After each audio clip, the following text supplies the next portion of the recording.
Now, another fundamental aspect that we have here in designing user interfaces is button UI in Figma. So let's try to do that one. Choosing in here something that you've grown or added onto your design. So as you can see, we could use this one as our button. So let's resize this one out to a smaller one. So we could move this as well here near the top. So once you have successfully added in here, you could choose again the background color of that button. So let's make this one more clearer. So let's add in the transparency up until to 80. As you can see, it is more visible right now. So for this one to be button, let's add in some text also in here to indicate that this is a button. So let's write it in here, tap. So let's change the font as well. Click onto that and change the font in here. Right after, let's also move this so that it will align to the button. And let's change the font size as well up until 50 or 45. So it is smaller right now, then let's move it onto the middle of the button as you can see. So what we'll need to do in here right after is to group this here onto the right side. So since the circle name or the button name is group, so we have that one already. So we have tap inside it. So we'll also add in the ellipse in here.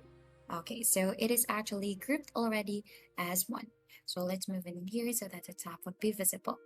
So that's how you group in the elements.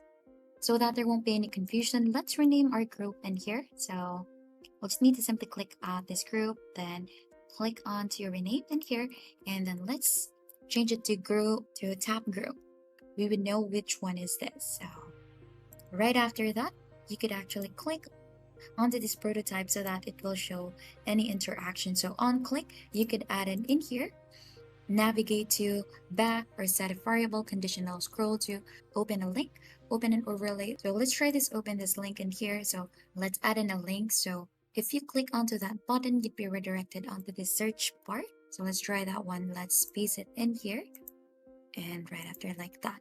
So let's click on present in here to view the website that we've made if the button is actually working. Here is the overview onto the website or design that we've made. So we'll just need to simply click onto this tab. And as you can see, we are redirected onto the search bar. So the button that we've made is actually working.